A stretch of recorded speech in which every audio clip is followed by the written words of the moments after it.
ขณะนี้เวลา 18:30 นาที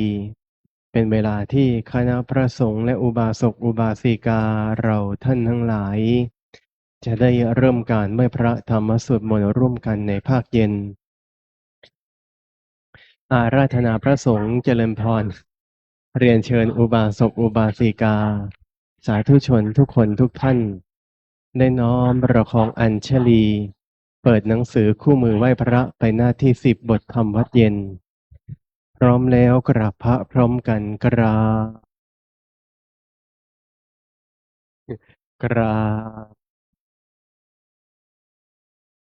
กราบโยโสภะคะวะอะระสัมมาสัมพุทโธสวากขาโตเยนะภะคะวะธัมโมปฏิปันโนยะสะภะคะวะสาวกสังโฆสัพยังภะคะวันตัสสะทะสะสังฆาอิเมหิสักการะหิยะถาปิเตหิอาภิปุชยามะสัพพุโนพันเตสุติรารินิจิมาชันหตานุกรรมปะมะดะสหะอิเมสาการะทุกขตาปันนาการะภุติคานะหะตุกะทิคารติตายาสุขายาสัมมาสัมพุทธ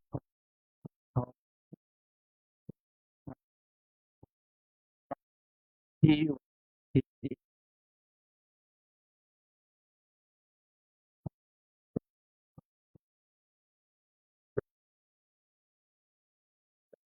สัพพิติตานะกะสังหิยะจายาพิคายิโตปุพพะคณมการังเจวะพุทธานุสตินะยัญจะการุมะเสนะโมตัสสะภะคะวะอะสัมมาสัมพุทธัสสะนะโมตัสสะสัมมาสัมพุทนะโม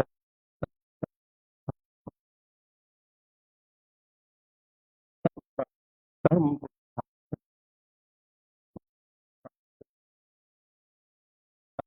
ธิกันหยานุกิติสัทโธอะทุกขโตอิติปิโสภะคะวะสัมมาสัมพุทโธสัมปันโนสุขโตโลกวิทูนะตารธรรมสัพพิสัตถิวะมนุสานาทุติยมปิกิติงการุมะเสทุวะ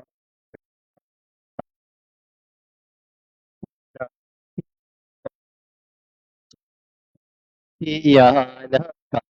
นะหิสัมมาทิติโยสุชนะตากามะลังสุ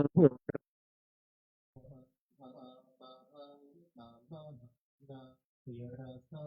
ชินิหังพุทโธโยสัพพะวินังสารนังเทมหาพุทธมังสหธรรมหันุสติภานังวันนิตังสิรินะหังพุทธัง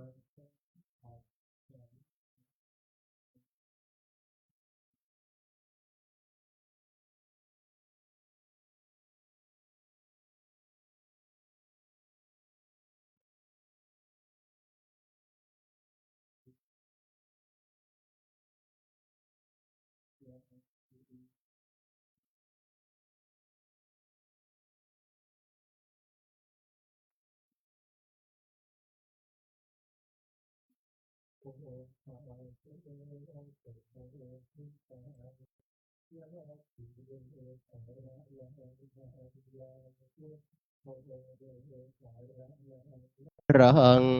เอเตนะสัจวัชชินวัฏทายังสาธุสสะเน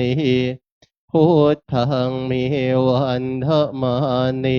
นายังปุญญังปัสสุตังอิทาสัพเพปิอันตรายามิมเหสุงตัสสะติชะเส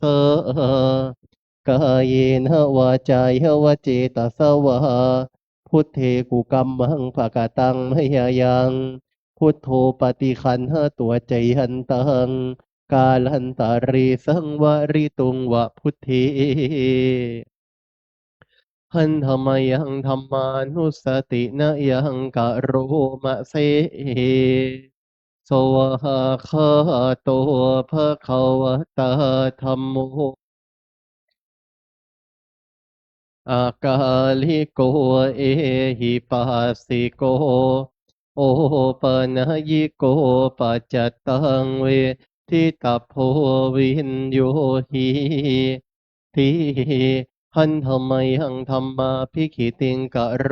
มะเสหิสวะคาตาตาทิคุณโยขาวเสนะไสยโย โยมหาคาปากาปริยัตติวิโมขพิโท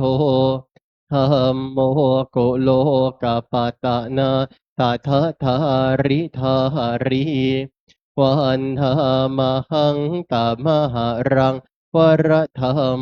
เมตังธัมโมโยสัพพะนินางสารนังเขมมุตตะมัง โทติยานุสติเทนังวันทามิตังสิเรนะหังธรรมสหัสสามิทาโสวะธรรมโมมิสามิกิสารโรธรรมโมทุกขสัคาตาจาวิทาตาจาหิตาสมิธรรมสังนิยาเทมิสาริรันชีวิตันจิตังวันทันโตหังจาริสมิธรรมเสวสุธรรมตังนาทิเมสารนังอัญญังธรรมโมเมสารนังวรัง หิเตนะสั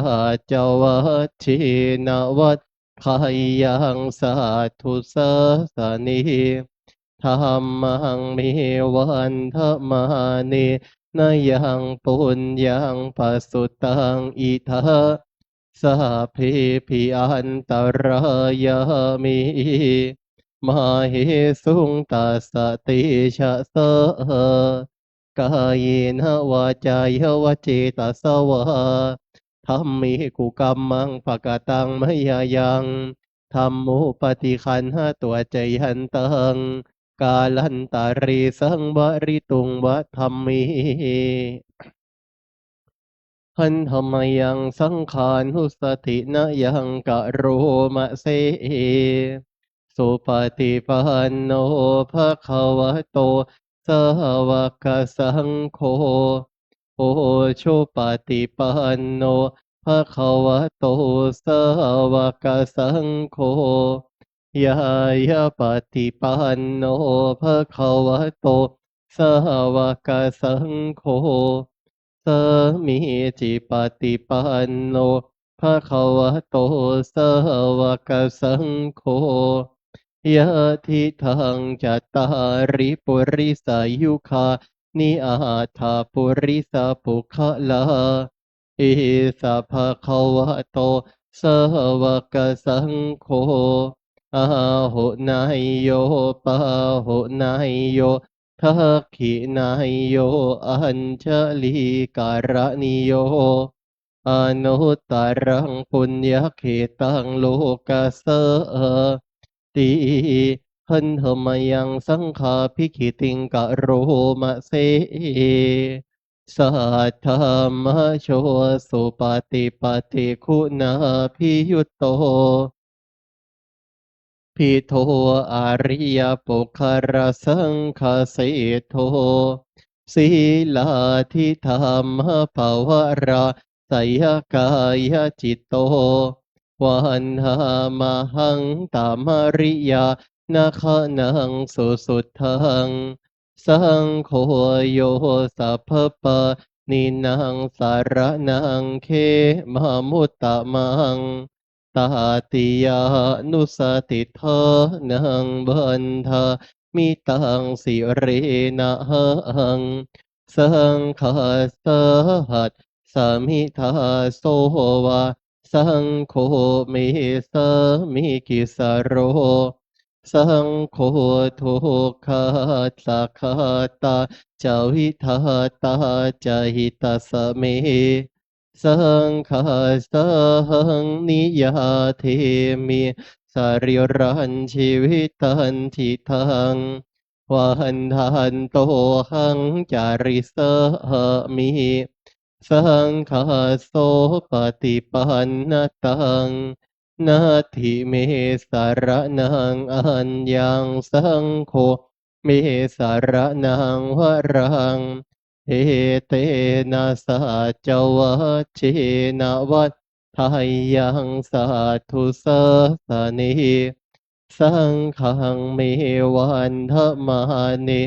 นายังปุญญังภาสุตังอิทา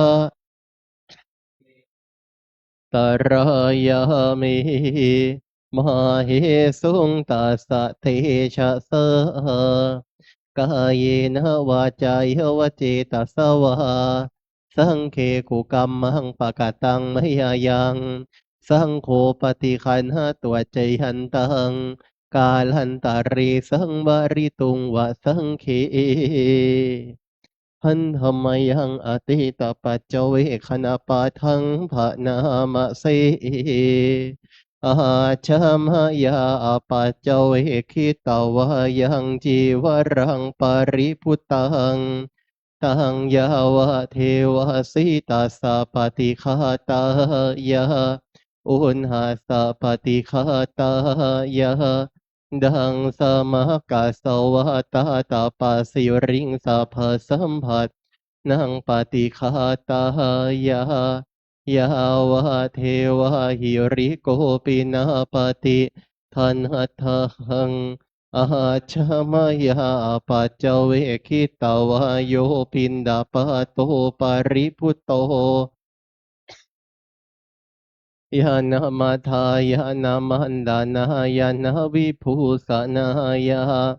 ยาวะเทวะอิมาสกายาสาธิติยายาปนายาวิหิงสุปารติยาพรัมมาจาริยานุขายาอิติปุรานันจะเวทนังปฏิหังคะมินวันจะเวทนังนาอุปาเทสามิ ยะตาราจะเมภวิสติอนาวชัตตาจะพาสวิหารุจาติอาชมายาปัจเจเวคิตาวายังเสนาสนังปาริพุตตังตังยาวะเทวาสิตาสาปฏิฆาตายาอุณหาสาปฏิฆาตายา ดังสมกัสสวะตาตาปสิริงสัพพสัมผัสตายายาวะเทวะโอตุปาริสายวิโนทนังปฏิลานารามัทธังอาชามายาปัจเจเวคิตาวายโยคิลานะปัจจยะพิสัชฌะปริคาโรปริพุตโต โสยาวะเทวะโอปันนานังใบยาทิกานังเวทนานังปฏิตายาอาภยาปัจฉาปารมตายาติหันธรรมยังอุทิสนาทิฏฐานาคาทายโยพระนามเส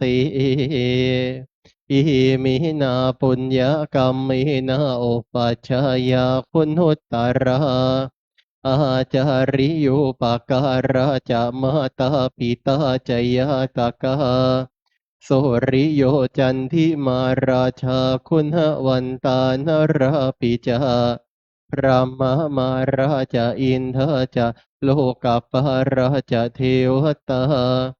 ยะโมมิตามนุสาจะมัชฌตตาเวริกาปิจาสัพพิสัตตาสุขีหนตุปุญญานิปกาตานิเมสุขังจติวิทังเทนตุขิปังปะปิทาโบมะตังปุญญกรรมเมนะอิมินาอุทิเสนะจาขิปะหังสุรเพเจวะตันหุปทานะเชทนังอิสันตาเนหินาธรรมายาวะนิพพานโตมะมังนาสันตุสัพพทาเยวะยัตถาชาโตภเวภเวโอชุจิตตังสติปัญญาสันเลโควิริยมหินามหาลาระพันโตโนกาสังกาตุนจะวิริยสุเมพุทธาทิปาวโรนาโทธรรมโมนาโทอรุตตโมเจกาพุทโธจะสังโฆนาโทตารโรมะมังเตโสตมานุภาเวนะมหาโรกาสังละพันตุมาหันธรรมยังสารพันเยนะพุทธมังคารคาทายโยพระนามสีสัมพุทโธทิปัฏฐังเสโธนิสินโนเจวะมาชิเมโกนดัญโยปุปปะภาเคจาอะภะนายเยจากกาสะโปสาริปุตโตจะทาคิเนติเยอุปาลิจาปาชิเมปิจาอาโนภายะเทจะขาวะปติโมคคัลลาโนจะโอตเรอิสาเนปิจาราหุโลอิเมโคมังขะลาพุทธสัพเพทาปฏิทิตาวันทิตาติจะอัมเหติสักการะจะโปชิตาอิติสังอานุภาเวนะสัพพโสทิภวันโตโนอิเจวะมาจาตานามาสนายังนามาสมานาราชนายายาโอนยาอิสันทวิปุลาภะสะโลภะนาหะตัสสะรโย อันธรรมายังทัสสะธรรมสุตตังพระนามสีวิวันนิยามหิอาชูปะคะโตบัดนี้เรามีเพศต่างจากคฤหัสถ์แล้วกิริยาอาการใดๆอันบรรพชิตควรประพฤติ เราต้องทำกิริยาอาการนั้นๆปารปาติพัทธามิชีวิกาความเลี้ยงชีพของเราเนื่องด้วยผู้อื่นเราควรทำตัวให้เขาเลี้ยงง่ายอัญโยเมอากาโปการณิโยอาการกายวาจาอย่างอื่นที่ต้องทำให้ดีกว่านี้ยังมีอยู่อีกไม่ใช่แต่เพียงเท่านี้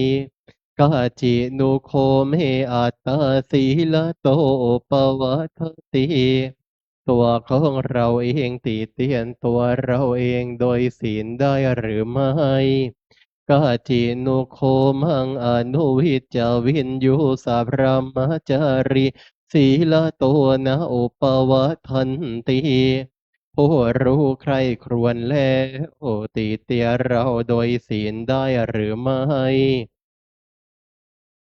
ปิเหหิมะนาเปหินานาภาโววินาภาโวเราจากเป็นต่างๆคือจะต้องพลัดพรากจากของรัก ทั้งสิ้นไปกามมสะโกมหิกามมทายาโทกามมโยนิกามมพันธุกามมปฏิสารโนเรามีกรรมเป็นของตนมีกรรมเป็นผู้ให้ผล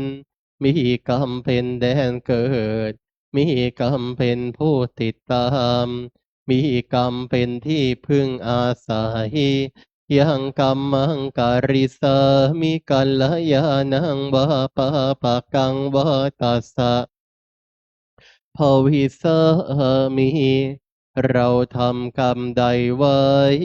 เป็นบุญหรือเป็นบาปเราจากเป็นทายาทคือจะต้องได้รับผลของกรรมนั้นไปกาทำภูตัสสะเมรตินทิวาปิติปาตันติวันคืนล่วงไปบัดนี้เราทำอะไรอยู่ กาจินุโคหังสุญญาคาเรอภิระมาหามิเรายินดีในเสนาสนะอันสงัดหรือไม่อาทินุโคเมอุตริมนุสธรรมาอารมริยานาทัสสนวิเศษโสอธิคโตคุณวิเศษของเรามีอยู่หรือไม่ โสหังปัจฉิเมกาเลสัพพมจาริหิปุตโธนะมังกุภวิสมิที่จะทำให้เราไม่เก้อเขินในเวลาเพื่อนบรรพชิตถามภายหลังอิเมโคทัสสะธรรมาทำสิประการนี้แลปาภาชิเตนะอันบรรพชิต อาภินาหังปัจเจเวกขิตาภาควรพิจารณาเนืองเทินเปิดหนังสือไปหน้าที่1นะครับหันธรรมยังทักขินะโมลิธาตุนามาการปาทันเจวาวชิรพุทธารูปปาทันจะพนามสีนะโมพุทธ นะมามิติโลกะโมลิงโลหะโกเตปะติทิตังโพชิตังสัพพะเกหิเกติมันทังมโนหะรังอะหังบันทามิเอเธออังคาวะหายเยปุริรัมเมโกวิลาลาคาปะพะติสาหิเหมาคูหาคับ พิทักขีนาโมลิธาตุโยอะหังบันทามิสัพพะทากายนะวาจายะจิตาสาวาวะชิรังนามาปาติมังอิทธิปาติหาริยา ทารูปังอะหังบันทามิสัพพะโสสัทธาโสทีพระวันตุเมเปิดหนังสือไปที่หน้า100นะครับ หันธไมยังสิริมังคารมหาเทราพิทุติคาทายโยพระนามสีสิริธาตามหาเทโรหิริโกสิริมังคะโลมังคะโลปะยะเมเทวีมังคะโลปะยะเทสะโกหารุทธานี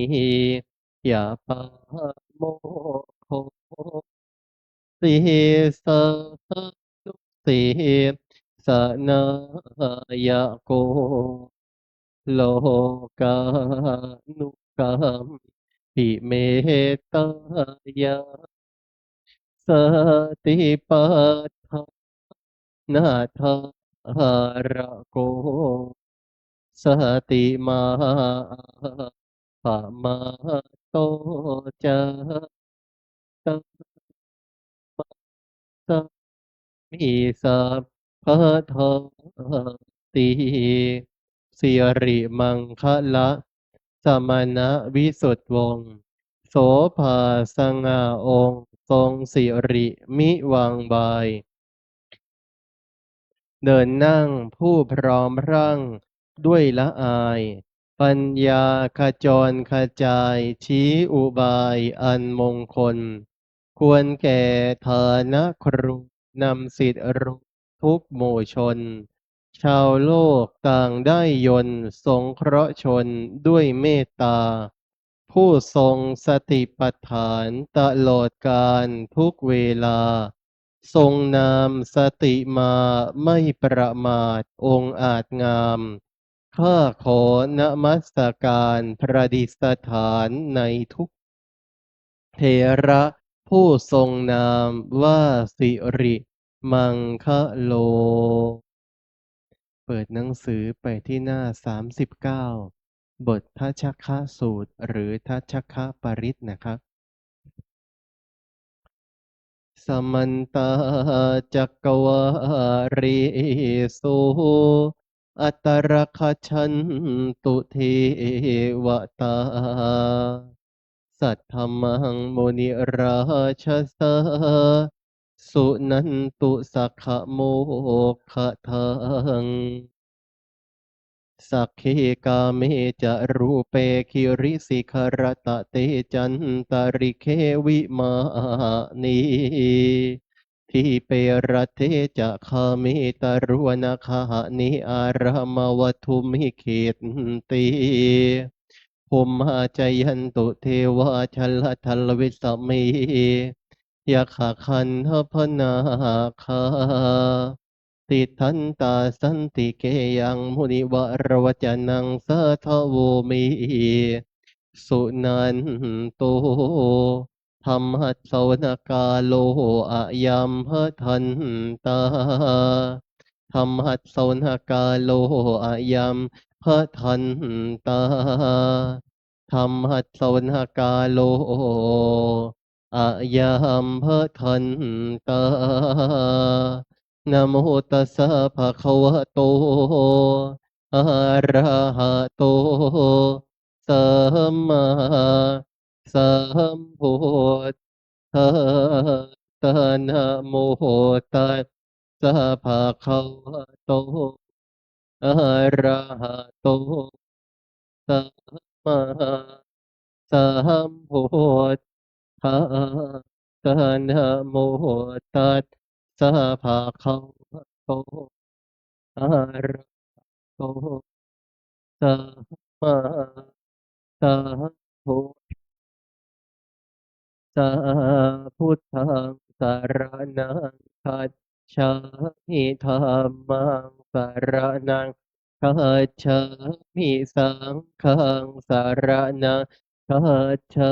มิทุติยมปิพุทธังสารนังคัจฉามิทุติยมปิธัมมังสารนังคัจฉามิทุติยมปิสังฆัง สารนังคัจ ชามิตติยามปิพุทธังสารนังชามิตติยามปิธัมมังสารนังคัจฉามิตติยามปิสังฆังสารนังคัจฉามิเอวเมสุตังเอกังสมยังภะคะวะสาวัตถิยังวิหารติเชตวะเนอนาถปินดิกาสาระเมตราตระโคภะคะวะภิกขุอามันเตสิภิกขโวติพะทันเตติเตภิกขุภะคะวะโตปัจจาโสสงภะคะวะเอตทะโวจะพุตตะปุพังภิกขเวเทวาสุรสังฆโมสมุปาพยุลโหอะโหสิอัตถโคภิกขเวสักโกเทวานมินโทเทวิตาวติงเสอามันเตสิสะเจเทวานังสังฆามคตานังอุปัชชัยยพยังบาชัมพิตัดตังบาโลมหังโสบา ตัสมิงสมะเยทัชชะขังอุนโล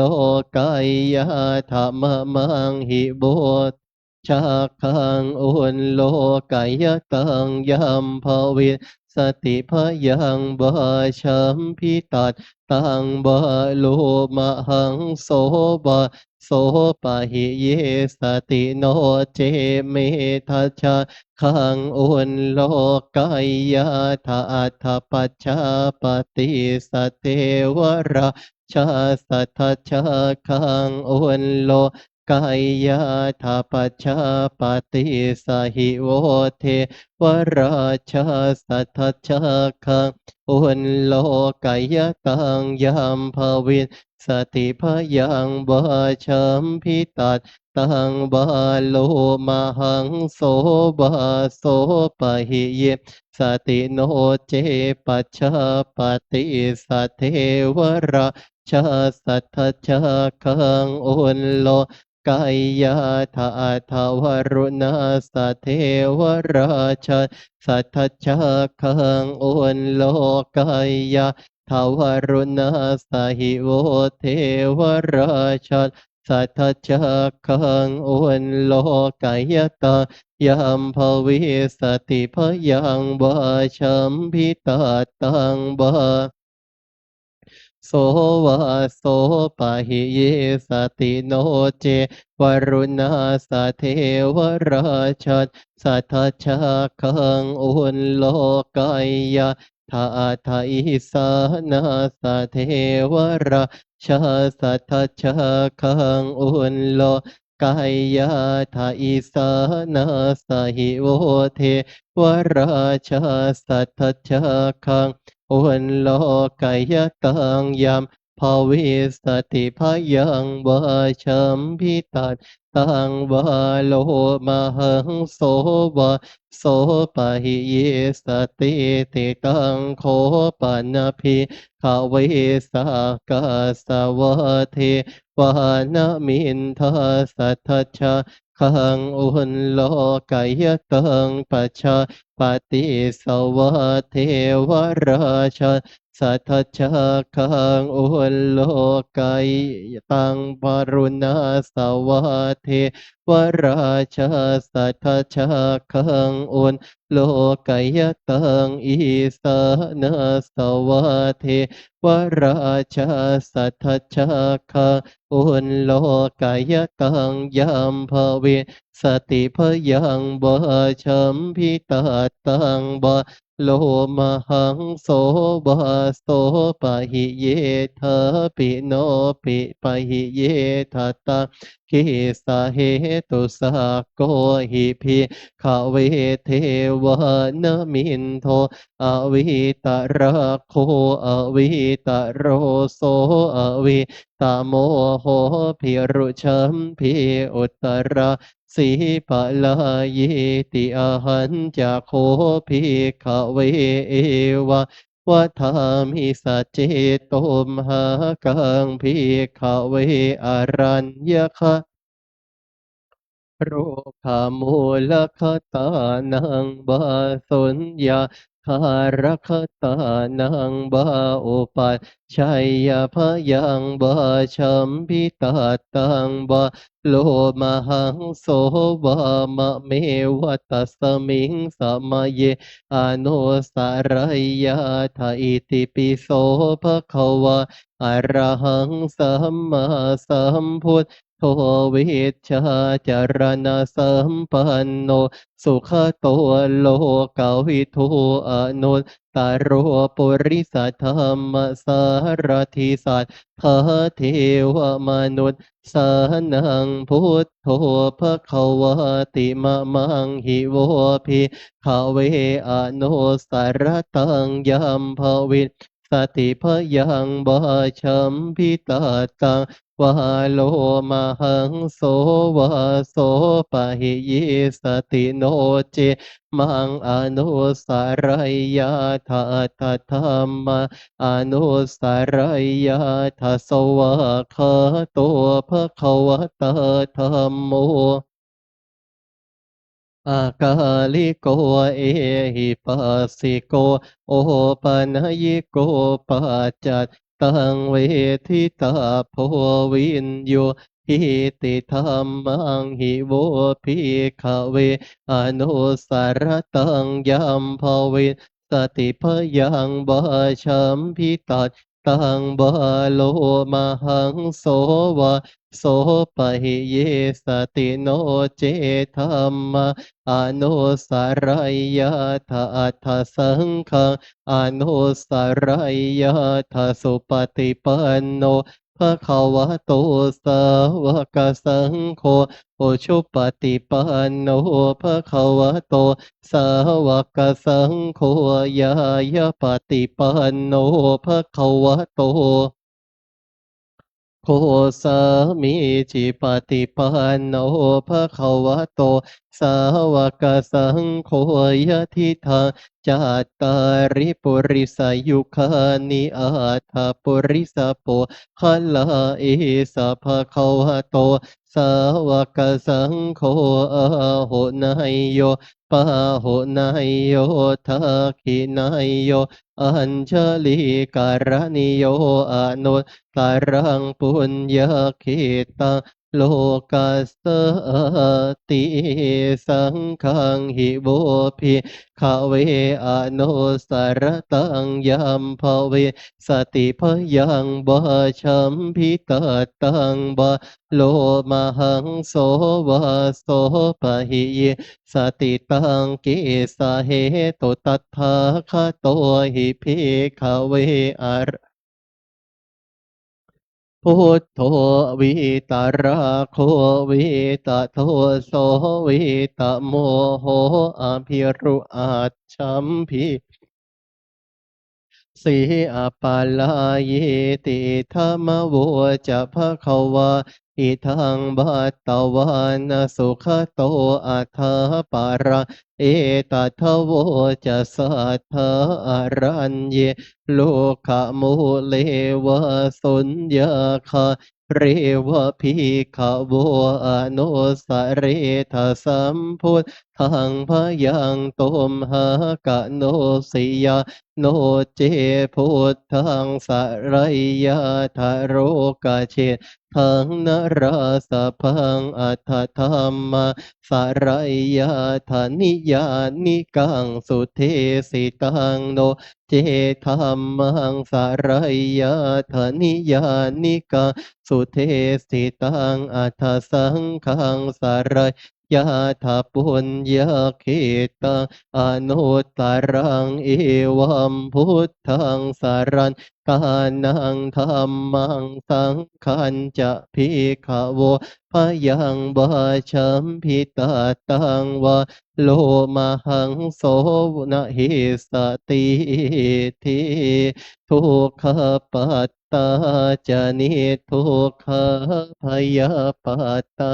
จานิ กาปตาจานิโส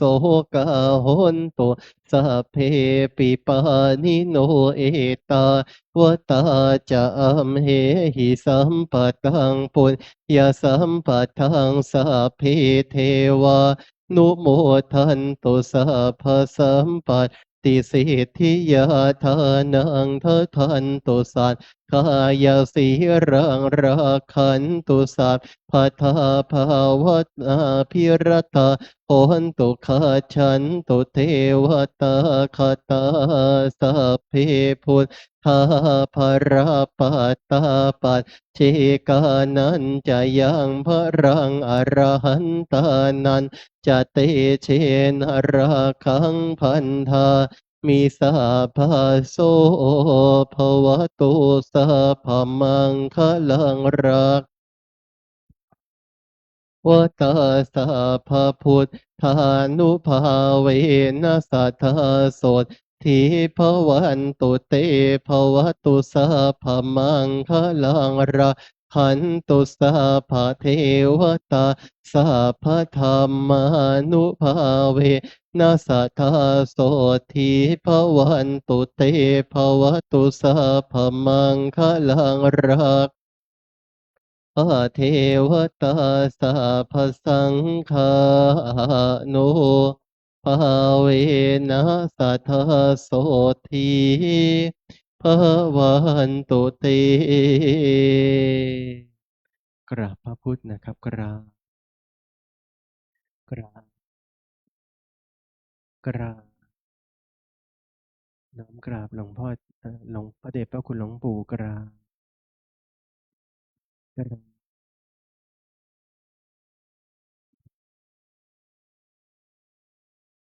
หลวงพ่อเจ้าวาดนะครับกราบกราบกราบ ในลำดับต่อไปอุบาสกอุบาสิกาจะได้สมาทานอัตถศีลและเบญจศีลสืบไปนะครับ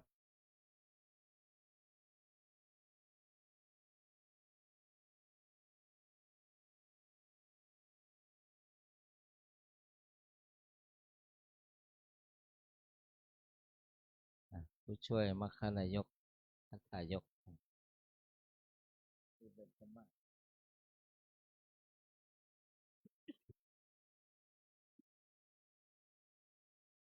ทุกท่านพนมมือครับ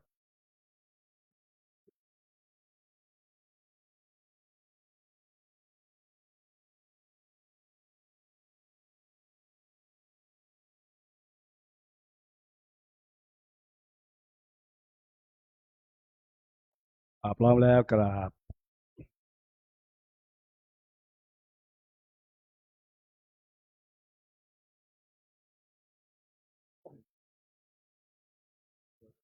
อิมินาสการเรนะตังพุทธังอภิปูชยามะอิมินาสการเรนะตังธัมมังอภิปูชยามะอิมินาสการเรนะตังสังฆังอภิปูชยามะ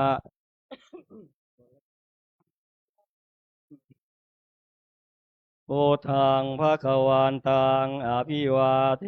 มิสวากขาโตภะคะวะตาธัมโม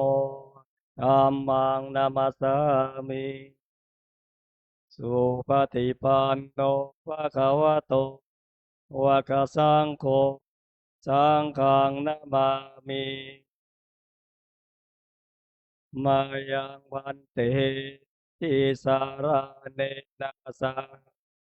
อาทาสีลานิยาจามาทุติยามปีมายังพันเต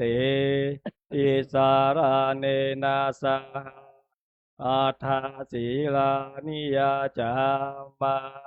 ตาติยามปีมายังพันเตทิสารเนนะสาอาทาสีลานิยาจามานะโมตัสสะภะคะวะโตอะระหะโต โตสัมมาสัมพุทธัสสะนะโม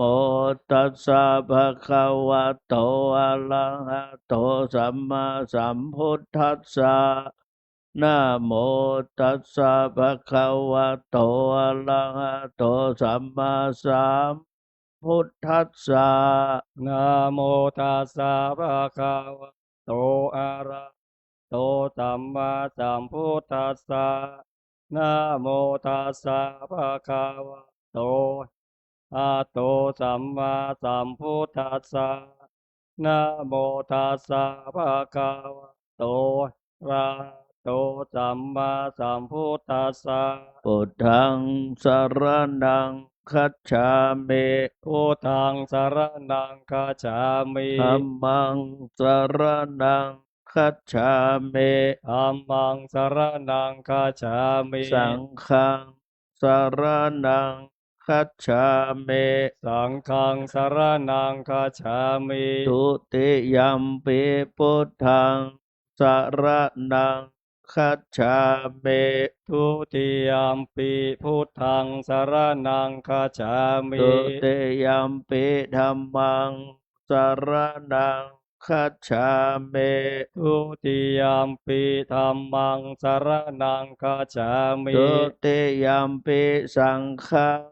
สรณังคัจฉามิ ทุติยัมปิสังฆังสรณังคัจฉามิ ตติยัมปิพุทธังสรณังคัจฉามิ ตาติยัมปิพุทธังสรณังคัจฉามิ ตติยัมปิธัมมังสรณังคัจฉามิ ตาติยัมปิธัมมังสรณังคัจฉามิ ตติยัมปิสังฆังสรณังคัจฉามิ ตาติยัมปิสังฆังสรณังคัจฉามิ ติสรณะขมานังนิธิตัง มาพันเต ปานาติปาตาเวระมณีเสกขาปะตังสัมมาทิยามิ ปานาติปาตาเวระมณีสิกขาปะทังสมาธิยามิ อาตินนาตานาเวระมณีเสกขาปะตังสัมมาทิยามิ อาทินนาทานาเวระมณีสิกขาปะทังสมาธิยามิ กาเมสุมิจฉาจาระเวระมณีเสกขาปะตังสัมมาทิยามิ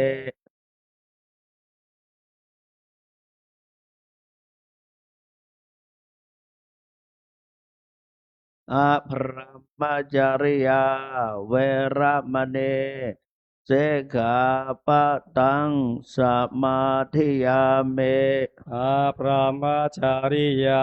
เวระมณีสิกขาปะทังสมาธิยามิ มุสาวาตาเวระมณีเสกขาปะตังสัมมาทิยามิ มุสาวาทามณีสิกขาปะทังสมาธิยามิ โสระเมรยามัจจปมาตาดานาเวระมณีเสกขาปะตังสัมมาทิยามิ สุราเวรยะมัจจปมาทัฏฐานาเวระมณีสิกขาปะทังสมาธิยามิ วิกาลโภชนาเวระมณีเสกขาปะตังสัมมาทิยามิ วิกาลโภชนาเวระมณีสิกขาปะทังสมาธิยามิ นัจจคิตาวาทิตาวิสุกัทสนามาลาคันทะเวเลปนะทารณะมันดนะวิโพสนัฏฐานะเวระมณีเสกขาปะตังสัมมาทิยามิ นาจาคีตาวา ทิตาวิสุขทัสสนามาลาคันทะวิเลปานาธารณะมันดานะวิภูสนาฐานาเวระมณีสิกขาปะทังสมาธิยามิ อุจจาสยนะมหาสยนะเวระมณีสิกขาปะทังสมาธิยามิ อุจจาสยนะมหาสยนะเวระมณีสิกขาปะทังสมาธิยามิ อิมานิอัฏฐสิกขาปะทานิสมาธิยามิ อิมานิอาทาสิกขาปะทานิสมาธิยามิอิมานิอาทาสิกขาปะทานิสมาธิยามิอิมานิอาทาสิกขาปะทานิสมาธิยามิ อิมานิปัญจสิกขาปะทานิจาอัฏฐสิกขาปะทานิจาเสเลนะสุขติงยันติ สาธุ เสเลนะโภคะสัมปทา สาธุ เสเลนะนิพพุติงยันติ สาธุ ตัสมาสีลังวิโสทะเย อามาพันเตกราบ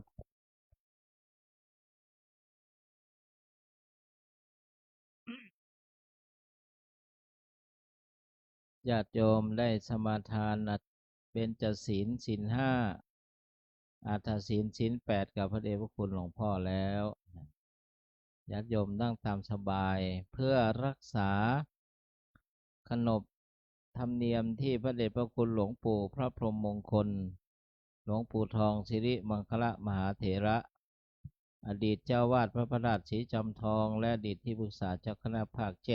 7พระเดชพระคุณหลวงพ่อพระสุวรรณเมธีด็อกเตอร์หลวงพ่อเจ้าวาดปัจจุบันพร้อมด้วยพระเถระภิกษุสามเณรบาศกบาสิกาแม่ชีได้สืบสารและต่อยอดแนวทางของพระเดชพระคุณหลวงปู่ไว้เพราะนั้นค่ำคืนนี้ก็จะได้มีการให้ธรรมะเป็นทานซึ่งองค์ปาฐกในค่ำคืนนี้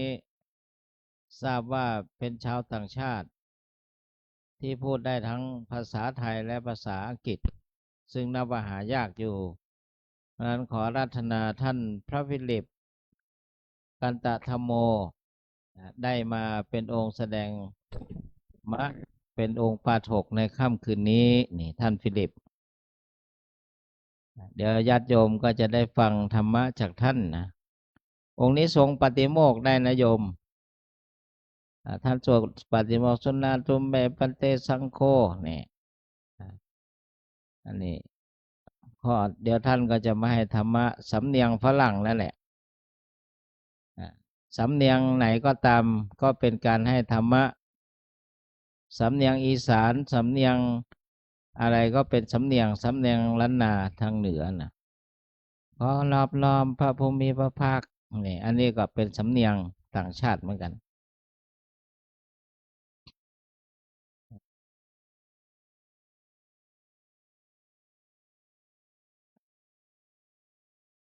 ท่านมีความตั้งใจขอนิมนต์ครับ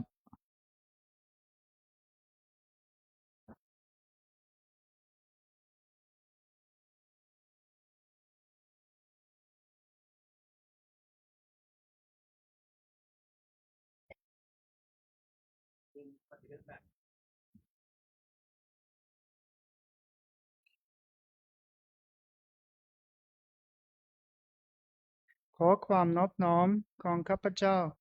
จงมีแด่พระรัตนตรัยขอถวายความเคารพพระเดชพระคุณพระพรหมมงคลหลวงปู่ทองสิริมังกโลขอถวายความเคารพคณะสงฆ์อันมีพระเดชพระคุณพระสุวรรณเมธีพระเดชพระคุณพระอมรเวทีพระเดชพระคุณพระศรีศิลปาจารย์และพระภิกษุทุกๆรูปสวัสดีน้องๆสามเณรทุกๆรูปและเจริญพรคณะเมชีโยกีผู้ปฏิบัติธรรมทุกๆท่าน Paying homage to the Triple Gem, humbly paying homage to Lumpur Thong, Siri Mangalo, paying homage to Sangha, Pra Suvarnameti, Pra Amaraveti, Pra Sislapajan, and every bhiksu. Good evening to everyone, novice, nun, and lay followers. เรียนเชิญทุกท่านนั่งตามสบาย Please sit easy วันนี้ผมนำธรรมาจากหนังสือธรรมะของหลวงปู่ทองเล่มหนึ่งช่วงแรกผมจะอ่านภาษาไทยและหลังจากนั้นเป็นภาษาอังกฤษ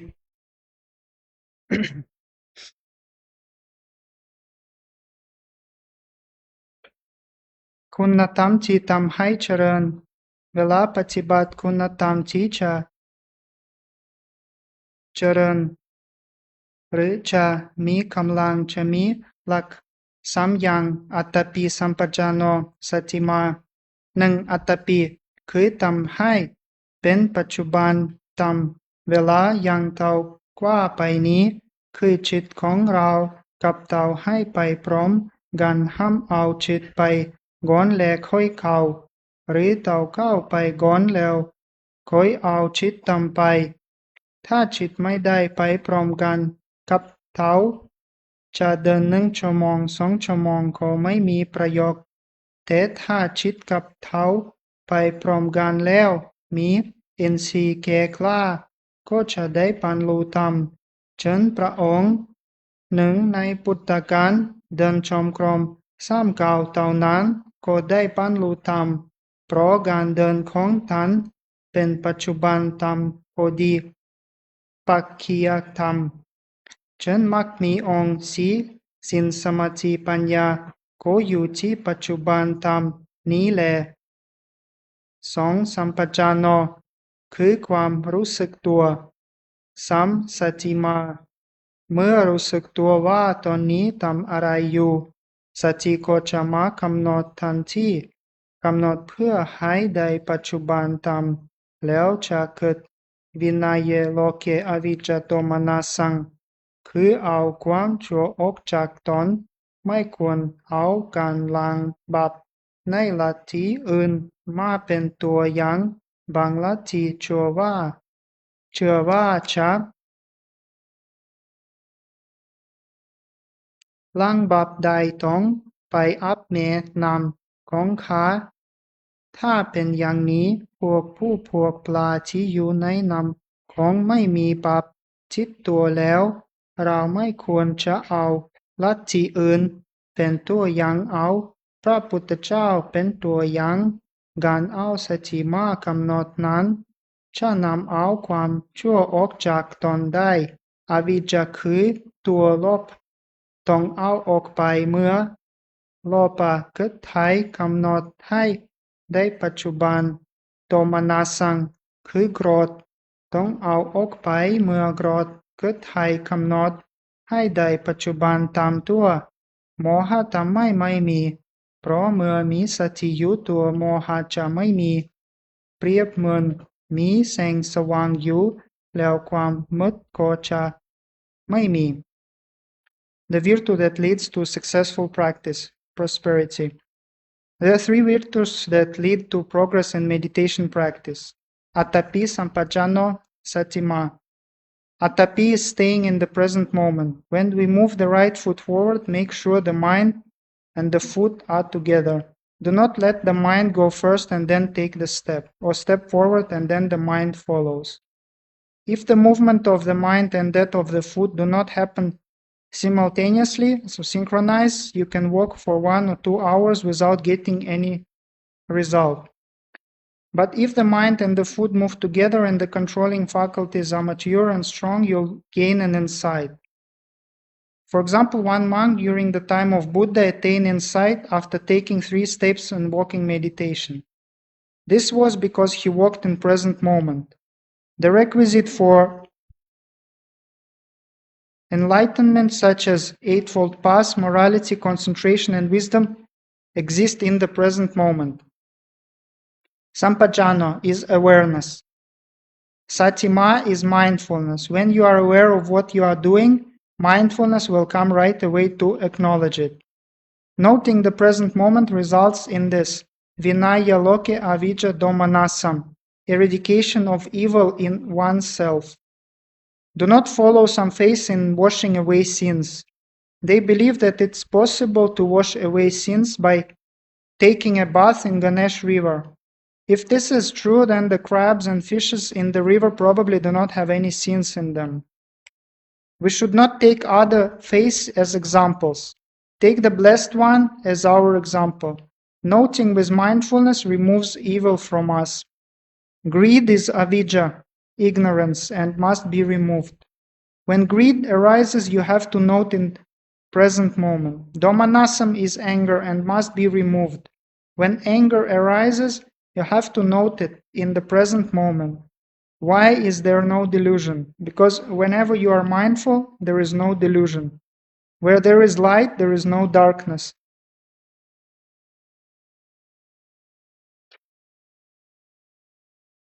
Anubhav แห่งการกำหนด Anubhav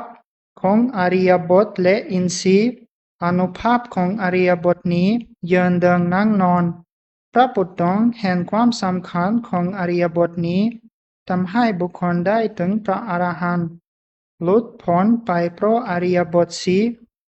ฉะนั้นเราอย่าไปมองคำอริยบทสีนี้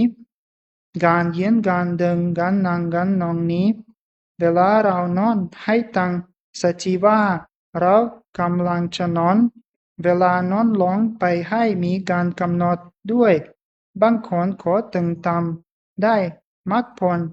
ดังเชิญพระอนันต์เถระก่อนที่ทำสังฆายนาครั้งแรกพระอนันต์เถระเป็นเสกบุคคลที่ยังต้องศึกษาต่อไปอีกอเสกบุคคลคือผู้ที่ไม่ต้องศึกษาอีกต่อไปได้แก่พระอรหันต์พระมหากัสสปะจะทำสังฆายนาได้เชิญพระอรหันต์ขีณาสพ500 รูปมาทำสังฆายนาแต่จริงๆแล้วได้เชิญพระอรหันต์มา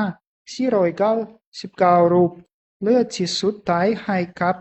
พระอนันต์เพราะพระอนันต์เป็นผู้ที่ได้ฟังคำสั่งสอนของพระพุทธเจ้ามาตลอดและเป็นผู้มีความจำเป็นเลิศดังนั้นพระอนันต์ต้องเร่งเดินจงกรมนั่งสมาธิเพื่อตัวเองจะได้เป็นพระอรหันต์เพื่อที่จะร่วมเข้าสังฆายนาขณะที่กำลังทำความเพียรอยู่นั้นก็ไม่ได้บรรลุเป็นพระอรหันต์เลยคิดจะนอนพักสักครู่ขณะเอนตัวนอนศีรษะยังไม่ถึงมนก็ได้บรรลุเป็นพระอรหันต์ฉะนั้นอย่าประมาทในอริยบททั้งสี่ว่าไม่ต้องกำหนดก็ได้ขอให้นับปฏิบัติอย่าประมาทคือต้องกำหนดยืนก็กำหนดเดินก็กำหนดนั่งก็กำหนดนอนก็กำหนดอนุภาพแห่งอินทรีย์ห้ามีอุโบสถคนหนึ่งชื่อบาหยอุโบสถอุโบสถนี้อยากฟังธรรมได้ไปพบกับพระพุทธเจ้าตอนพระองค์ได้บิณฑบาตและพระพุทธเจ้าก็บอกยังไม่ถึงเวลาเทศนาธรรมอุโบสถคนนี้ก็ขอร้องพระพุทธเจ้าพระพุทธเจ้าจึงใช้ยันดูก็รู้ว่าอุโบสถคนนี้ต้องตายในวันนี้ถ้าเขาไม่ได้ฟังธรรมในวันนี้เขาจะต้องเสียประโยชน์อันยิ่งใหญ่พระองค์ขอทรงตรัสว่าเธอได้เห็นได้ยินได้กลิ่นได้รสได้สัมผัสได้คิดเธอต้องมีสติมากำหนดเมื่ออุโบสถคนนั้นได้ยินจิตของเขายิ่งลงไปตามคำสอนของพระพุทธเจ้าจนได้บรรลุธรรม The power of acknowledgement. The power of bodily postures and the faculties. Why did the Buddha see the importance of the power of the bodily postures, standing, walking, sitting, and laying down? Through the four bodily postures, people attain arahantship, being freed from the cycle of rebirth. Therefore, we should not overlook the significance of these four bodily postures, standing, walking, sitting, and laying down. When we are going to sleep, be mindful that you are about to sleep. As you lie down, acknowledge it. Some people can reach the Dhamma, gaining the path and fruitions through noting the four postures, as Venerable Ananda did. Venerable Ananda, the Blessed One's great attendant, is a good example. When Lord Buddha's Arahant disciples were about to hold the first council, Venerable Ananda was still a learner, one with more learning to be accomplished. The adepts are those who have finished the task of learning. They are Arahants. After the Blessed One's complete extinction of aggregates, Venerable Maha Kassapa invited 500 canker-free Arahants for the first council. But actually there were just 499 Arahants, the last place being for Venerable Ananda, because he had heard all the Buddha's teaching and had a great memory. Thus, Venerable Ananda made strenuous effort in walking and sitting meditation in order to realize Arahantship and join the council. Though striving hard, he could not gain Arahantship, so he decided to lay down and rest for a while. Before his head had yet touched the pillow, he became an Arahant while laying down and noting. Therefore, do not be heedless to the 4 bodily postures, thinking that it is not necessary to acknowledge them. May meditators be mindful by acknowledging the bodily postures. When you are standing, acknowledge it. When you are walking, acknowledge it. When you are sitting, acknowledge it. And when you are lying down, also acknowledge it. The power of the 5 faculties. There was one layman by the name of Bahya who desired to listen to the Dhamma. He met the Buddha on his alms round, who told him it was not yet time to teach Dhamma. But Bahya implored the Buddha, and the Buddha then saw through his absorption jhana that Bahya would die that day. So if he didn't hear the Dhamma on that day, it would be a great loss to him. So the Buddha told him, when you see, hear, smell, taste, touch, and think, you need to be mindful and acknowledge it. Bahya's mind was absorbed with the Buddha's word and gained an insight into the Dhamma.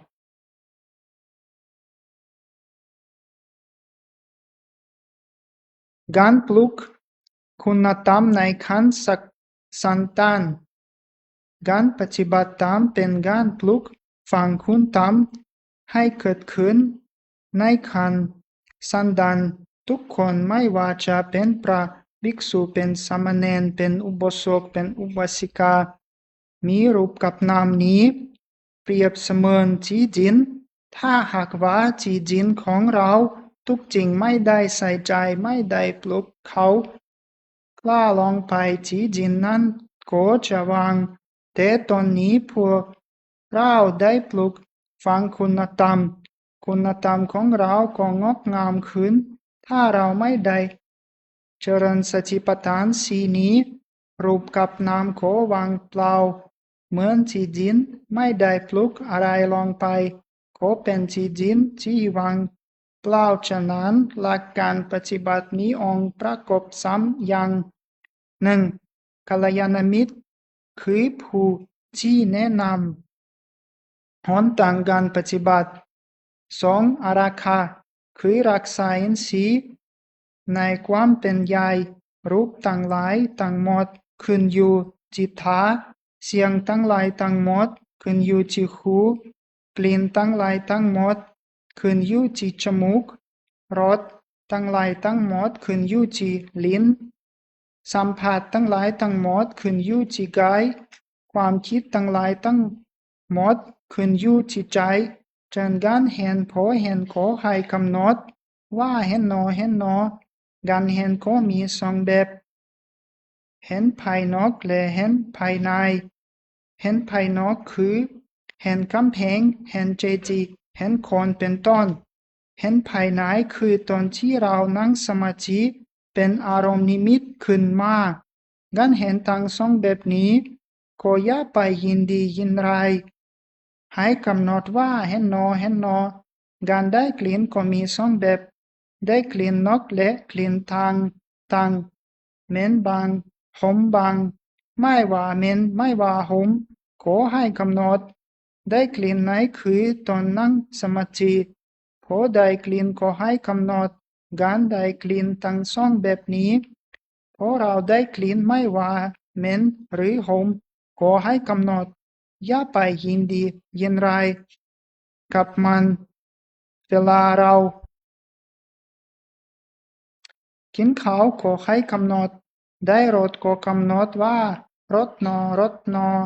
อย่ากำหนดว่าอร่อยหนออร่อยหนอได้รสเค็มเผ็ดหวานให้กำหนดว่ารสหนอรสหนออย่างเดียวเวลานั่งสมาธิก็อาจจะเกิดรสได้เหมือนกันขอให้กำหนดเวลาได้สัมผัสขอให้กำหนดว่าทุกหนอทุกหนอไม่ว่าจะเป็นตอนนั่งสมาธิก็รู้สึกว่าได้สัมผัสกับอะไรขอให้กำหนดเวลาคิดก็เหมือนกันขอให้กำหนด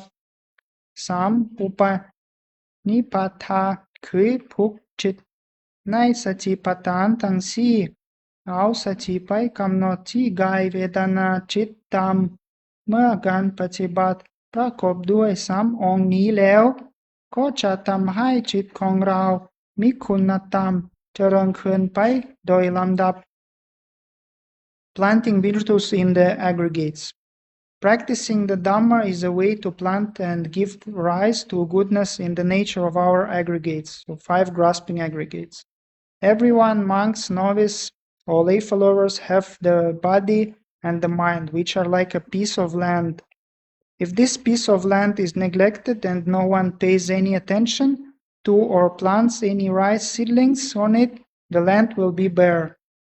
But now that we have planted virtues, they will grow and bloom. If we do not practice the 4 foundations of mindfulness, our body and mind will be empty like a piece of land on which nothing is planted. It is wasted land. There are 3 factors important for meditation practice. First, Kalayana Mitta, noble friends. A noble friend is the person who offers advice on the way of meditation practice. Second, Araka, mindfulness. This is to guard the faculties. All forms appear to the eyes. All sounds appear to the ears. All smells appear to the nose. All tastes appear to the tongue. All touch appears to the body. All thoughts appear in the mind. When you see, not seeing, seeing. There are 2 kinds of seeing, outer seeing and inner seeing. Outer seeing is seeing forms such as walls, shades, and people. Inner seeing happens in sitting meditation when an nimitta or a mental image appears to the mind. Do not become pleased or displeased with either type of seeing, but just acknowledge, seeing, seeing. Smells are also of 2 kinds. There are various kinds of outward smells. Sometimes they are foul and other times they are fragrant. Whether the smell is bad or good, note it. Inner smells have no physical source and arise during sitting meditation. Acknowledge them also. When you experience any of these 2 types of smell, whether unpleasant or pleasant, acknowledge them. Do not be pleased or displeased with them. When you are eating, also acknowledge that. When you taste something, acknowledge tasting, and not delicious, delicious. When you taste something salty, hot, or sweet, acknowledge only tasting. When you do sitting meditation, taste from neither food or drinks may also arise. Acknowledge that. When you touch something, acknowledge touching. In sitting meditation, if you feel any touch, acknowledge it. When you are thinking, do the same. Acknowledge. Number 3, Upanibaddha, tying the mind to the 4 foundations of mindfulness. Using mindfulness to acknowledge all the body, feelings, the mind, and the mind object. When the practice is accompanied by these 3 factors, the virtues of the mind will gradually flourish. I wish to dedicate merits I gained from my meditation and Dhamma practice and this Dhamma talk to my teacher, Kuntanat Chindapon. May he be happy, free from suffering, and may he reach Nibbana as soon as possible. Koani Songti Kachak Gancharan Vipassana Kamatan Le Ganhai Tamma Pentan Konkra Pomuchit Payang Kuntanat Chindapon Purtawai Pen Acharya Bucha. At the end, I wish for all of you may 4 qualities increase: long life, beauty, happiness, and strength. And may the power of the merits you have earned from listening to the Dhamma play an important role as you strive for the realization of the paths, fruitions, and Nibbana. Nai tai chi sut kong gan patakatam kong pom nai vani ด้วยอนุภาพแห่งกันให้ตามมาเป็นตานขอให้ตั้งทั้งหลายเจริญด้วยอายุวันนาสุขภาละสจิตมันในสัจธรรมน้ำตนให้พ้นจากความทุกข์ประสบสุขันไปบวงกล่าวคือมรรคผลนิพพานทุกตานทุกคนเติน อันธรรมยังสาธุกลังกะโลมาเท สา สาธุสา สา ธุ และนามพระเดชพระคุณหลวงพ่อพระสุวรรณเมธีด็อกเตอร์หลวงพ่อเจ้าวาดพร้อมด้วยพระภิกษุสามเณรญาติโยมบาศกอุบาสิกาแม่ชีก็ขออนุโมทนาขอบคุณ ท่านพระฟิลิปกันตธรรมโมที่ให้ธรรมะเป็นทาน ท่านประรบถึงว่าองค์ธรรมที่สำคัญแห่งการปฏิบัติวิปัสสนากรรมฐานนะโยม ก็คือต้องประกอบด้วยองค์คุณลักษณะที่สำคัญ3 ประการ 1. อาตาปีอาตาปีนี้องค์ธรรมในแง่พระอภิธรรมนี้ก็เรียกว่าเป็นวิริยะเจตสิกก็คือสิ่งที่อยู่ในใจของเราเนี่ยด้านความเพียรหรือความขยันหรือความหมั่น หรือในแง่ที่บางทีบางคราวนั้น จิตใจของเรามันห่อเหี่ยว มันเศร้าส้อยมันหดหู่ซึ่งก็คือนิวรณ์นั่นเองนิวรณ์5โยมก็ทราบอยู่แล้วชอบใจไม่ชอบใจง่วงฟุ้งสงสัยนี่ชอบใจไม่ชอบใจง่วงฟุ้งสงสัยเนี่ยมันแปลแล้วตั้งแต่กามฉันทะพอใจและใคร่ในสิ่งที่น่าใคร่ปรารถนาพยาบาทก็คือไม่ชอบใจนั่นแหละปองร้ายเป็นโทสะเจตสิกด้านจิตใจก็คือเป็นโทสะความขุ่นเคืองความขัดเคืองความหงุดหงิดมันก็มีนี่เรียกว่าเป็นนิวรณ์ชอบใจไม่ชอบใจง่วงถีนามิทะจิตบางทีนั้นจิตเนี่ยมันก็คือว่าจิตมันตกระดับถีนามิทะความง่วงเหงาหานอนความเศร้าส้อยความหดหู่เหมือนเมื่อกี้ที่บอกเนี่ยอุทธจะกุจะความฟุ้งซ่านรำคาญใจบางท่านบางคนปฏิบัติวิปัสสนากรรมฐานโนนอยากปลีกไปคนเดียวเห็นบุคคลอื่น2 คน3 คน5 คนอยู่ใกล้อาจจะเกิดความหงุดหงิดก็กำหนดหงุดหงิดเนาะนี่ชอบใจไม่ชอบใจง่วงฟุ้งสงสัยวิจิกิจฉาทุกคนที่ปฏิบัติวิปัสสนากรรมฐานต้องประสบพบเจอนิวรณ์อยู่ไม่มีข้อยกเว้นต่อให้เป็นวิปัสสนาจารย์ผู้คร่ำวอดหรือเอกอุประการมากใดมากน้อยก็ตามเพียงใดก็ตามจะต้องเจอนิวรณ์นี้ทุกรูปทุกนามเนี่ยนี่เรียกว่าอาตาปีคือต้องปลูกฉันทะนะโยมเหมือนญาติโยมต่างชาติเนี่ยกว่าจะข้ามน้ำข้ามทะเลมาเนี่ยไม่ใช่ของง่ายต้องเสี่ยงภัยถึงแม้ว่าจะมาสะดวกเพราะนั่งเครื่องบินแต่เครื่องบินมันก็ทุกคนชีวิตของเราเนี่ยต้องเสี่ยงภัยเหมือนกันข้ามน้ำข้ามทะเลมานะเดี๋ยวจะเหมือนจูแอร์ของเกาหลีคราวที่แล้วเนี่ยมันก็เกิดความระทึกความตื่นเต้นนะเพราะนั้นญาติโยมต่างชาติเนี่ยเขามีอาตาปีคือปรารภความเพียรตั้งใจมานี่เรียกว่าปลูกฉันทะให้เกิดขึ้นในใจนะโยมนะ2. สติมา3. ปัชชาโนอาตาปีสติมา3. ปัชชาโนสติมา สติอัตถิติสติมันตุนำไปแจกตามรูปบาลีเป็นสติมานี่ภาษาบาลีถ้าเป็นภาษาไทยก็สติมาธรรมดาสติมาปัญญาก็เกิดถ้าสติเตลิดมันก็เกิดปัญหาและสตินิวารณังเสถังสติเป็นเครื่องกั้นอันประเสริฐทำอะไรก็ตามถ้าเรามีสติดีทั้งนั้นเลยคนขับรถไม่มีสติพาผู้โดยสารคว่ำเกิดอุบัติเหตุระเนระนาดคนตัดผมปลงหนวด โกนหนวดปลงผมไม่มีสติมันก็บาดได้นะเทคโนโลยีต่างๆถ้าเราใช้ไม่มีสติมันก็เกิดโทษได้ทั้งนั้นแหละโยมนะเหมือนเครื่องบินน่ะถึงแม้จะมีคอมพิวเตอร์ควบคุมก็ต้องมีมนุษย์อยู่ในนั้นน่ะผู้ดูแลไม่ใช่ปล่อยให้เตลิดเปิดเปิงบินไปไหนก็ได้เช่นจะไปอเมริกาเดี๋ยวไปลงเกาหลีเหนืออย่างนี้เป็นต้นนะมันไม่ได้นี่เป็นเรื่องแห่งสตินักปฏิบัติต้องมีสติพระเดชพระคุณหลวงปู่บอกว่าให้กำหนดนะลูกสติ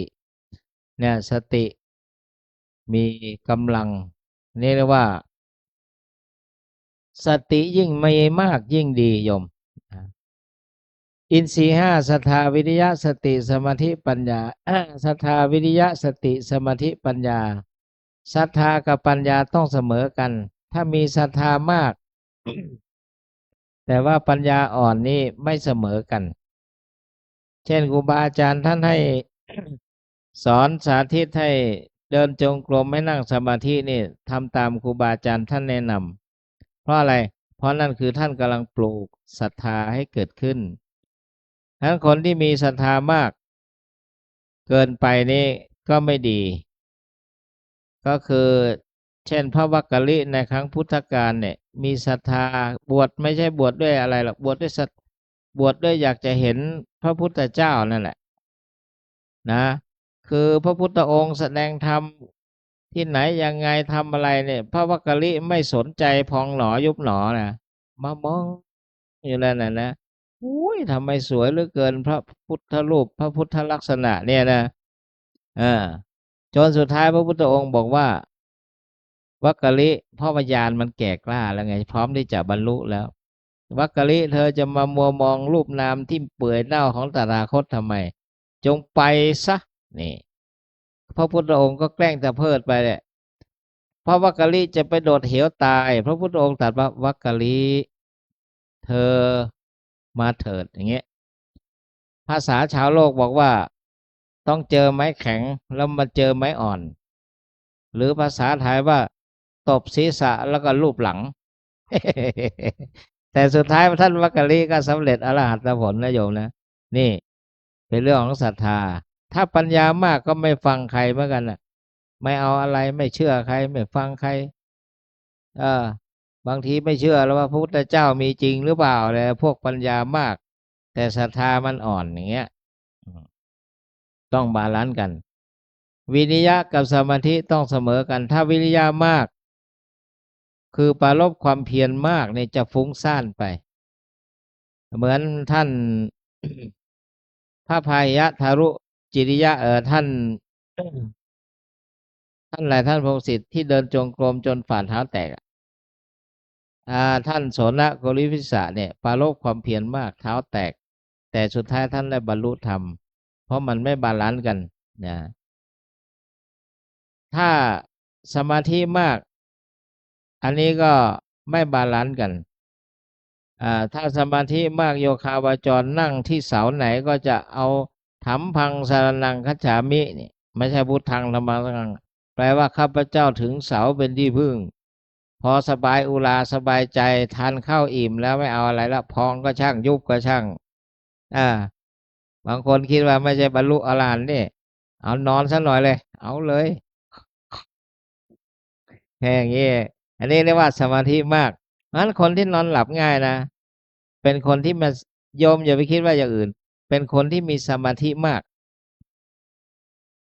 เป็นคนที่มีสมาธิมากเรียกว่ามากไปเนี่ยแต่ว่าสติยิ่งมีมากเท่าไหร่ยิ่งดีเพราะฉะนั้นสัมปชานโนมีความรู้สึกตัวทั่วพร้อมสัมปชานโนสังทั่วพร้อมปชนะสังปชานะความรู้สึกตัวสัมปชานโนเนี่ยรู้สึกตัวทั่วพร้อมขวาย่างหนอซ้ายย่างหนอนี่ยกหนอเหยียบหนอยกหนอย่างหนอเหยียบหนอนี่ญาติโยมไปจนถึงระยะที่6ยกส้นหนอยกหนอย่างหนอลงหนอถูกหนอกดหนอนี่พองหนอยุบหนอแล้วก็มีจุด ไขว้หน้าไขว้หลังไปนะตั้งแต่จุดนี้ไปถึงแล้วไขว้อย่างนี้เลย ทั้งข้างหน้าข้างหลังนี่กำหนดอย่างนี้ เพราะฉะนั้นผู้ที่วิบัติวิปัสสนากรรมฐานนี่จะรู้ด้วยตนเองเรียกว่าปัจจตังเวทิตโพรู้ได้ด้วยตนเอง ถ้าคนไม่ปฏิบัตินี่พูดยังไงมันก็แค่นั้นแหละ เพราะอะไรเพราะมันได้ลงมือปฏิบัติเองนี่พระเดชพระคุณหลวงพ่อนี่มาปฏิบัติกับหลวงปู่นี่เนี่ยพระเดชพระคุณหลวงพ่อเราเนี่ยหลวงปู่ให้ปฏิบัติต้องนุ่นนั่นเลยจนเข้าอธิษฐานนะแต่ท่านก็เล่าให้อาตมาฟังและโยมจะเท็จจริงกับหลวงพ่อก็อยู่นี่บอกว่าหลวงพ่อปรารภความเพียรมากเพราะฉันเครื่องดื่มยี่ห้อรีโพเข้าไปเนี่ยนะฉันเครื่องดื่มหลวงปู่ถามสอบอารมณ์เป็นไงบ้างไม่หลับเลยหลวงพ่อแต่ท่านไปหลับว่าตอนที่นั่งรถยนต์ จะไปกิจ นั้นมันไม่ยอมดับเลย เพราะฉันรีโผ เพราะนั้นก็ขออนุโมทนากับท่านฟิลิปอาประเคนกันเทศ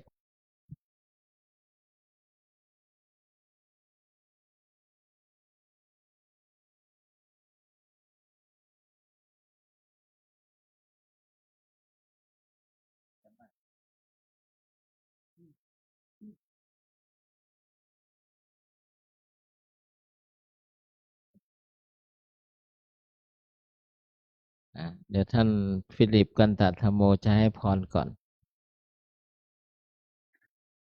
ยะถาวรวิหาปุราปริปุเรนติสักการัมเอวเมวะเมตโตจินัมเปตานัมุปกปปติอิจิตัมปจิตัมตุมหัมคิปะเมวะสมิจันตุสัพเพปุเรนตุสังฆปาจันโทปนรสโสยถามณิโชติรสโสยถา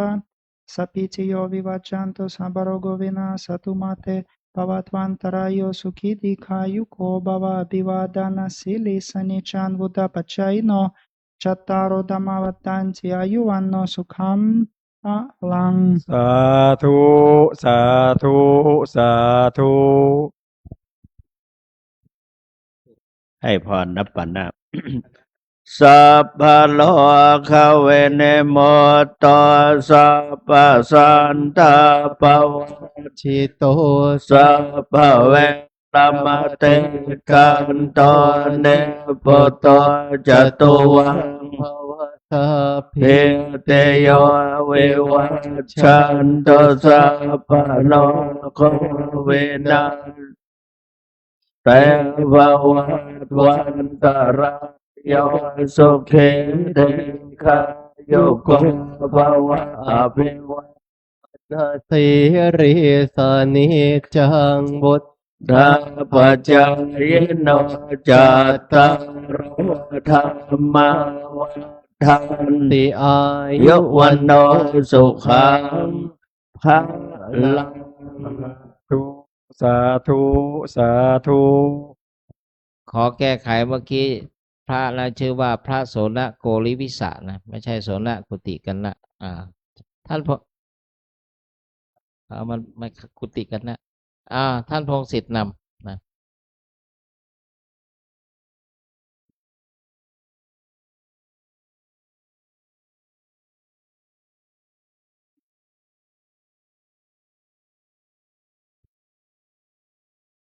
ได้น้อมดอกไม้ธูปเทียน เพื่อที่เราจะได้กล่าวคำบูชา และปฏิบัติหลังจากนั้นร่วมกันนะครับ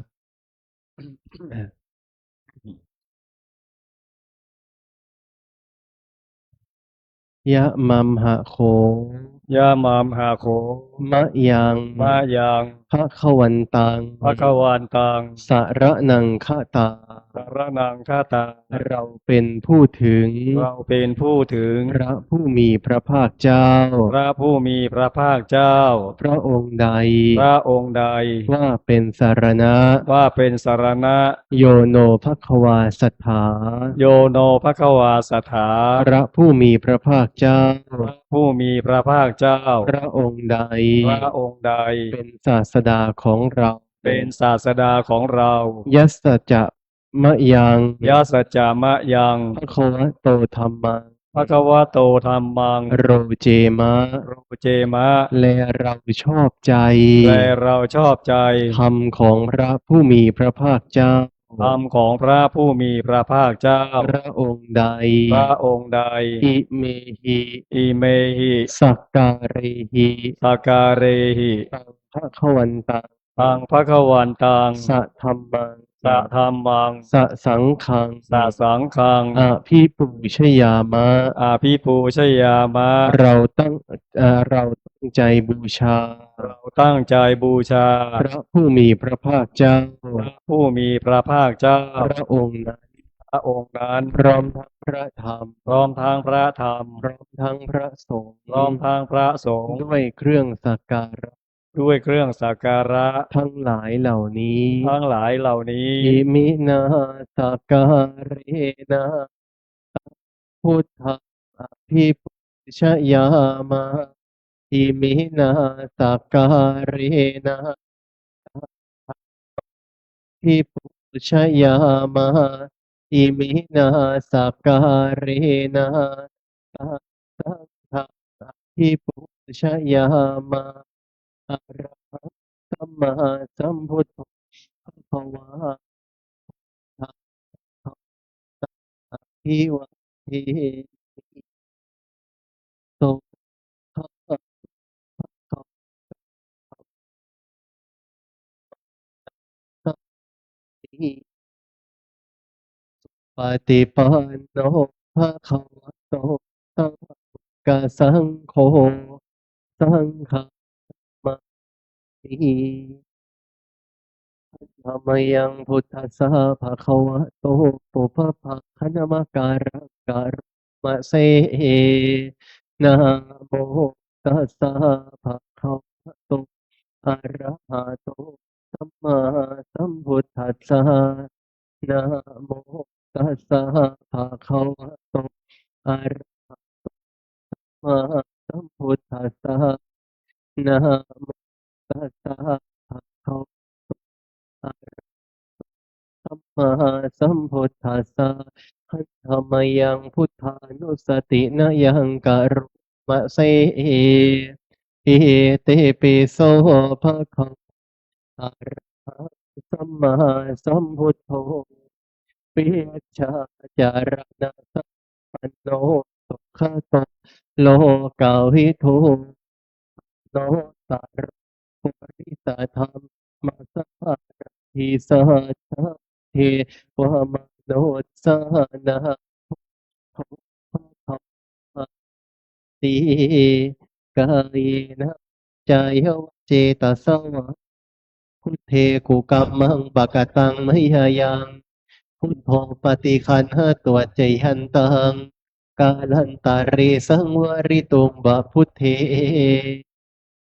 หันธรรมยังธรรมานุสตินะยังกะโรมะเสสวะหาโตภะคะธัมโมสันทิฏฐิโกอากาลิโกเอหิปัสสิโกโอนายิโกปัจจตังเวทิตาโพวินโยหิติกายนะจายวเจตสวะธัมเมกุกัมมังปะกะตังมยายังธัมโมปฏิคันหะตัวใจหันตังกาลันตาเรสังวาริตุงวะธัมเมธัมมยังสังขานุสตินะยังกะโรมะเสสุปฏิปันโนภะคะวะโตสาวกสังโฆโอโชปฏิปันโนภะคะวะโตสาวกสังโฆยายาปฏิปันโนภะคะวะโตสาวกสังโฆทิปฏิปันโนภะคะวะโตสาวกสังโฆยะทิทังจัตตาริปุริสายุคานิอาถาปุริสาปุคละเอสะภะคะวะโตสาวกสังโฆนายโยปะนายโย หินายโยอัญชลีการณิโยอโนตระยะเขตังโลกัสสติกามิจายวเจตสวะสังเคกุกัมมังปะกตังมยายังสังโฆปฏิคันหะตัวใจหันตังกาลันตาเรสังวริตุงวะสังเคต่อไปเราจะได้ปฏิบัติบูชาในการกราบสติปัฏฐานและนั่งเจริญจิตตภาวนา ดูอาการพองอาการยุบปฏิบัติบูชาร่วมกันสืบต่อไปนะครับ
พอสมควรแก่การละเวลาค่อยๆคลายจิตออกจากสมาธิแล้วก็เปิดหนังสือไปหน้าที่8คำแผ่เมตตากรวดน้ำแบบพื้นเมืองนะครับอิตังทานากัมมังนิพพานาปัจจยโยโหตุโนนิจจังอิตังศีลามังนิพพานาปัจจยโยโหตุโนนิจจังอิตังภาวะกัมมังนิพพานาปัจจยโยโหตุนิจจังยังกินจิกุสลังกาตพังกัมมังสัพกะเตหิกะตังปุญญังโนอะโนโมทันโตโสนันโตพุนโตอาสามิงทาเนอาทิคาตาทิคายุกาสตาโตสัพพะสัตตานังปาริหารุปติตาโสขิตาโหโตโตคังมุจันโตสัพเพยติกาโสขิตาโหโตโตคังมุจันโตสัพเพอายาติกาโสขิตาโหโตโตคาปะมุจันโตสัพเพปิสาสัพเพยาคา เปตาสุขิตาหอนโตโทคาปะมุจันโตสัพเพนะคาตาสุขิตาโตโทคามุจันโตสัพเพเทวสุขิตาหอนโตโทคามุจันโตสัพเพปริโยปัจจายาสุขิตาหอนโตโทคา มุจันโตสัพพะสัมปตินังสมิจันโตนะมิพุทธะเมธงสังฆามะเมพันเตวะมิธรรมะสัพพะเมธงสังเมพันเตวันทะมิสังฆะสัพพะเมธงสังฆะเมพันเตวันทะมิโคโรชาจาริเยสัพพะเม สังฆามัฏฐะเมพันเตวันทะมิกามัฏฐานังเมทะสังฆามัฏฐะเมพันเตวันทะมิอาระเมพัทธะเมโทสังฆามัฏฐะเมพันเตวันทะมิเจติยังสัพพังสัพพะเนสุปฏิทิตาสรีระธาตุมา ทิงพุทธรูปังสกาลังสัทธาโลเกเทวะโลเกพระมะโลเกพุทีเปลังกาทีเปสรีระธาตุโยเกสาธาตุโยอาระธาตุโยเจติหังคันธากุติงจักรติติ เตธรรมะขันเทสะเพสังปะทะเจติยังอาหังวันหา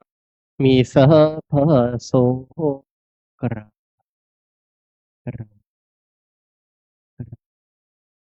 น้อมบรรดาน้อมกราบลาเคารพพระเดชพระคุณหลวงปู่ด้วยความร้องเพลงกันวันทามิพันเตสัพพะปะระทะ มยากาตังปุญญังสามินาอนุโมทิตาพังสามินากาตังปุญญังไมหังทัตตาสาธุสาธุอนุโมทามิกรากรากราวันทามิพันเตสะพังอาปาราทังธรรมะทังพัน มยากาตังปุญญังสามินาอนุโมทิตาพังมินากาตังปุญญังไมหังทาตาพังสาธุสาธุอนุโมทายัตตาโลมิธรรมาวัฏันติอายุวันโนสุขังพลังสาธุสาธุสาธุ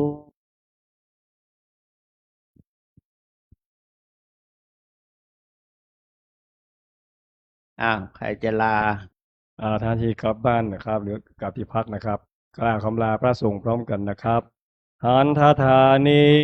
มายังพันเตข้าจามาพาหุกิจามายังพาหุการานิยา ยสถานิตุมเหกาลังมัญญทา สาธุพันเตกรา